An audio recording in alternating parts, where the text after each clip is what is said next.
Hello viewers, বিনোদন জগতের সব খবর নিয়ে আপনাদের সঙ্গে এই মুহূর্তে রয়েছি আমি রিপোর্টার কুসুম। দীর্ঘদিন পর পারিবারিক অনুষ্ঠানে দেখা গেল হাস্যোজ্জ্বল মুখে চিত্রনায়িকা অপু বিশ্বাস এবং সুপারস্টার শাকিব খানকে। দেবরের বিয়ে খেতে নারায়ণগঞ্জে একত্রিত হলেন চিত্রনায়িকা অপু বিশ্বাস, সুপারস্টার শাকিব খান। অনেকদিন পর একই প্রোগ্রামে দুইজনকে পেয়ে সবাই খুব খুশি হলেন। শাকিব খানের কাজিনদের সঙ্গে শাকিব খানকে দেখা যাচ্ছে অনেক আনন্দিত এবং চিত্রনায়িকা অপু বিশ্বাসকেও দেখা যাচ্ছে তাদের সঙ্গে হেসে খেলে আনন্দে অনেকটা সময় পার করছেন। আমরা জানি চিত্রনায়িকা অপু বিশ্বাস, সুপারস্টার শাকিব খান এর আগে কখনোই একই অনুষ্ঠানে উপস্থিত থাকতেন না, কিন্তু এই বেশ কিছুদিন থেকেই তাদেরকে দেখা যাচ্ছে তারা সব মানবিমান ভুলে আত্মীয় স্বজন, বন্ধু বান্ধব সবার সঙ্গে কিন্তু যতটা যোগাযোগ রক্ষা করার করছেন এবং মাঝে মধ্যেই তাদেরকে একই প্রোগ্রামে দেখা যাচ্ছে এবং সবাই খুব খুশিও হচ্ছেন। অপু বিশ্বাস বলেন, আসলে আমরা তারকা, আমাদের তো বিভিন্ন প্রোগ্রামে একসঙ্গে দেখা যাবেই। আর যেহেতু জয়ের সঙ্গে আমাদের একটা সম্পর্ক রয়েছে এবং জয়ের কারণেই সাকিবের সঙ্গে, সাকিবের পরিবারের মানুষদের সঙ্গে আমার সম্পর্ক তাও নয়। আমার সঙ্গে সাকিবের আত্মীয় স্বজন, বন্ধু বান্ধব যারা রয়েছেন তাদের সঙ্গে আমার আত্মার সম্পর্ক। আর আমার মায়ের মৃত্যুর পর তো সাকিবের মাই আমার মা, সাকিবের বাবাই আমার বাবা। তারা আমাকে যেভাবে টেক কেয়ার করে এভাবে আসলে আমার বাবা মাও আমাকে করেছে কিনা আমি জানি না, কারণ জয়কে নিয়ে আমি আসলেই সিনেমায় কাজ করতে পারতাম না যদি মা বাবার সাপোর্টটা সেভাবে না পেতাম। আমি অনেক আনন্দিত এবং হ্যাপি যে এই পরিবারের মানুষগুলো আমাকে এতটা ভালোবাসে।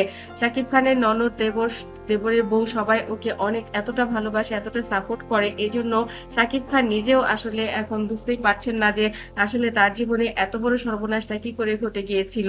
শাকিব বারবার সবার কাছে লজ্জিত এবং অনুতপ্ত হন এবং অপুকে সবাই এত বেশি ভালোবাসে, এটা দেখে তার আসলেই অনেক বেশি ভালো লাগে। কাজিনদের সঙ্গে অনেকদিন পর একটা সময় পার করতে পেরে শাকিব নিজেও অনেক বেশি আনন্দিত হয়েছেন। অপু বিশ্বাস বলেন, আমাদের এখন অনেক সুখের সময় যাচ্ছে। সুখের সময়ে মানুষ আসলে বুঝতে পারে না কোনটা সুখ, কোনটা আনন্দ আর কোনটা দুঃখ। যখন দুঃখ দূর হয়ে যায় তখনই মানুষ মূলত অনুভব করতে পারে তারা একটা ভালো সময় কাটিয়েছে। শাকিব খানের পরিবারের সঙ্গে চিত্রনায়িকা অপু বিশ্বাস জড়িত এবং তাদের যারা আত্মীয়, বন্ধু বান্ধব, কাজিন রয়েছে তারা অপুকে একদমই অনেক বেশি পছন্দ করে। অপুর গায়ের রং দুধে আলতা এবং সেটা নিয়ে মাঝে মধ্যেই তাকে অনেকেই অনেক কথা বলে। অপু বলে, আমি ছোটবেলা থেকেই অনেক সাদা ছিলাম, অনেকেই আমাকে ধবলি বলতো। আমার দাদিমা আমাকে মাঝে মধ্যে বলতো ধবলি। ধবলি অর্থ সাদা। আর আমাদের একটা গরু ছিল ধবলি অর্থাৎ সাদা গরু। ওই ধবলিকে যতটা আদর করতো দাদি, তার চাইতে বেশি আমাকেই করতো। আসলে বন্ধুরা, এই যে পারিবারিক বন্ধন, এই যে ভালোবাসা আপনারা দেখলেন অপুর সঙ্গে তার দেবরের বউ, আত্মীয় স্বজন সবাই কত মজা করছে। এই ব্যাপারটি আপনাদের কাছে কেমন লেগেছে অবশ্যই কমেন্ট করতে ভুলবেন না। আপনারা যারা আমার চ্যানেলটি ইতিপূর্বে সাবস্ক্রাইব করেছেন তাদেরকে অনেক ধন্যবাদ।